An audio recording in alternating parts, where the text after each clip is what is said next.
Sipping on a cold brew today. But guys, let's get right into it.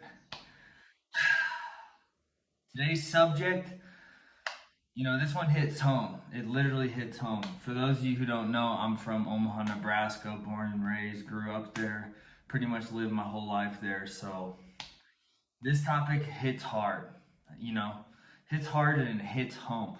Today we're talking about Scott Frost, or should we call him Jack Frost because he's absolutely melting under the pressure. 0-1 to start the season, losing to Illinois. Guys, come on, are we serious? 0-1, losing to Illinois? Random, by the way, before I even get into this, is it only me or does Scott Frost also look like Todd from Breaking Bad? Just saying.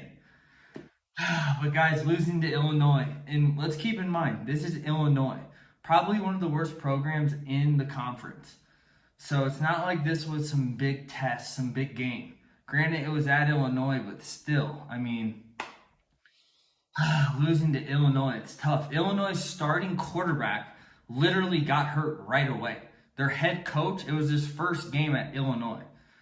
This team, this was a brand new team with their starting quarterback going down. Nebraska, let's be honest, it's pathetic. It's sad. They're bad at all aspects of the game. And I'm just being honest. I don't like that I'm saying this, but it's the truth. Special teams, terrible. Offense, terrible. Martinez now has 16 fumbles in his career. It's just, you can't win games when you have your quarterback fumbling that many times. And it's not just Martinez. The defense isn't that good either. Let's be honest. They're probably the best aspect of that team. But, the penalties, it kills this team too. There's so many stupid penalties. I don't know how much longer Scott Frost is going to be at Nebraska. If you look at their previous coaches that they fired, let's just look at it. Bo Pelini, 67-27. Bill Callahan, 27, 20, and 22. And then Mike Riley, 19-19. Scott Frost is 12-21, and he's 9-18 in conference play. I don't know how much longer he has. They got Fordham this weekend. Who knows if they win that? If he loses that, the thing is, though, let's say even if he loses the Fordham, they're still going to have to pay him out. They have a contract with this guy. I'm pretty sure it was 7 years, $35 million. So they're only in year 4. So if they fire him, let's say they lose the Fordham, which could happen at this point, they're still going to have to pay him out of his contract. So who knows? Scott Frost, at the end of the day, he's going to be fine. He's making $35 million on this. So, he's not really worried, I would say. But let's look at some of the things that this guy's done. Okay, he went 13-0 at University of Central Florida. But it's just some of the things that he's done at Nebraska, just you scratch your head and you're like, what are you doing? For example, Joe Burrow. Not going to pick up Joe Burrow. I don't think he's that great. We'll pass on him. Come on. That was probably one of the biggest bonehead moves that he's had so far. But, if you look at this guy's career outside of the 13-0 record at Central Florida, he hasn't had a great coaching career. Like I said, at Nebraska, 12-21.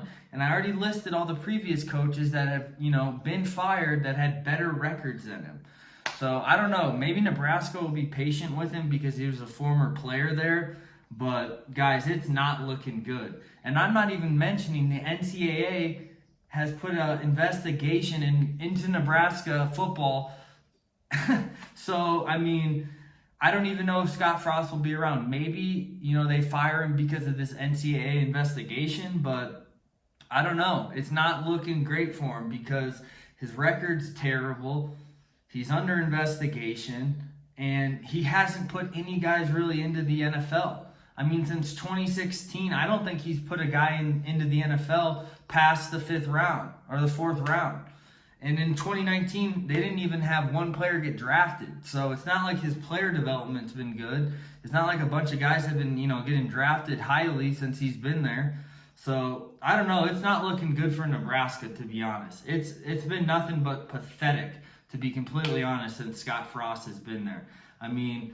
I can't believe that we paid this guy a $3 million buyout from Central Florida. I mean, I understand that he had his years as a player, but as a coach, he hasn't been good. I wish I could say differently, but it's just the truth. I mean, I don't know what else to say. I really don't, because if Nebraska keeps this up, I mean, they don't look like they have any signs of a positive future, if I'm being honest. I think they need to get rid of Scott Frost at the end of the year if he doesn't have a winning record, and just move on from it, because they're going like this, not like this.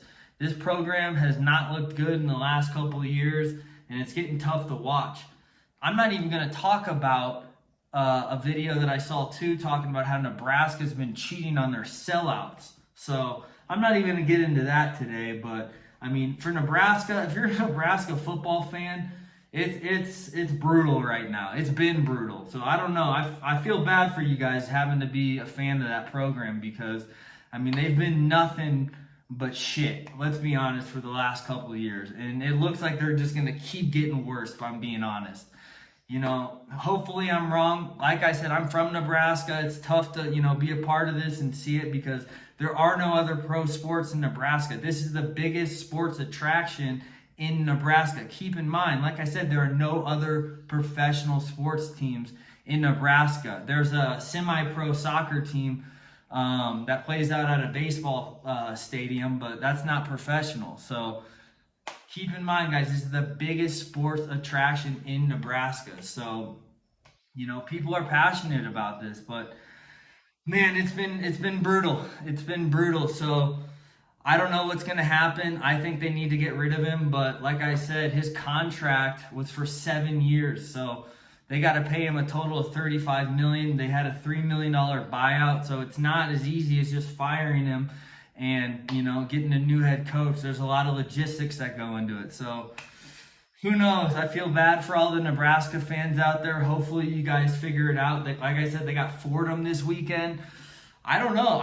I'll be honest, I think Fordham beats them. So that's my pick of the week. I'm not really, much of a college football fan. Like Nebraska I'll watch, but, I don't really watch that much college football. I like NFL better, but I had to cover this topic because I'm from Nebraska, and I couldn't believe that they lost to an Illinois team with a brand new head coach.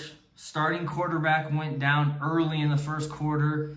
I mean, and it's Illinois. They're one of the worst teams in the conference, and Nebraska's losing to them. So I don't know. It's just pathetic. I wish you guys nothing but the best, but like I said, it doesn't look good. And I think you guys need to get rid of Scott Frost. He's just not the answer. I don't know what else to say, but it just doesn't look good for Nebraska, guys. Okay, so I'm going to break down Nebraska's schedule and predict, their full record. Obviously, they're 0-1. They lost to Illinois. And like I said, I think they lose to Fordham this weekend in Lincoln. And they got Buffalo and Oklahoma. Buffalo's in Lincoln. Oklahoma is in Norman. Those are 2 losses, I got to be honest. Buffalo is, they're not great, but I think they beat Nebraska, I got to be honest. And then you got Michigan State at Michigan State. That's a loss. Let's be honest here. You got Northwestern at home. Northwestern's, they've gotten a lot better. I got to give them probably the win on that as well. Then you got Michigan. Obviously, that's a loss. You go to Minnesota, that's going to be a loss. Minnesota's gotten pretty good, especially at home. Then you come back to Lincoln for the next 2 games, Purdue and Ohio State. I think they might beat Purdue. We'll give them 1 win. Their first win there in Lincoln at home against Purdue. You know what? Actually, Purdue's gotten better. I'm probably going to have to go with Purdue there, to be honest. Even though it's in Lincoln, I think Purdue gets it done. I mean, they've made some improvements. They've gotten better. Unlike Nebraska, who's just gotten worse. So I got to go with Purdue, if I'm being honest. Then Ohio State, obviously, that's a loss. Wisconsin, at Wisconsin, let's be honest, that's a loss as well. And then Iowa at home, that's going to be a loss. Iowa's pretty good this year. So, wow. I got to be honest, I don't think Nebraska will win a game this year. I think they will lose every single game. I got to be honest. I don't see one game where I think they can win. After that loss to Illinois, they looked so bad that I'm just being honest. I'm giving my honest opinion. I don't think they win a game. I don't think they win one game, guys. I don't think, maybe Purdue, but even then, I don't think they're going to get that one done either. So this might be the first season ever that Nebraska doesn't win one game. It's sad. It's sad. The only team that I think Nebraska could beat right now, if I'm looking at all the teams, is Bishop Sycamore. And even then, I don't know. But guys, thanks for tuning in today. You know, I don't like making these negative type of videos, but like I said, I'm from Nebraska, born and raised, grew up there. I just felt like I had to, you know, make a video about this. But guys, thanks for tuning in. Like I said at the beginning, if you're new to the channel, do me a favor, hit that subscription button. And until next video, peace.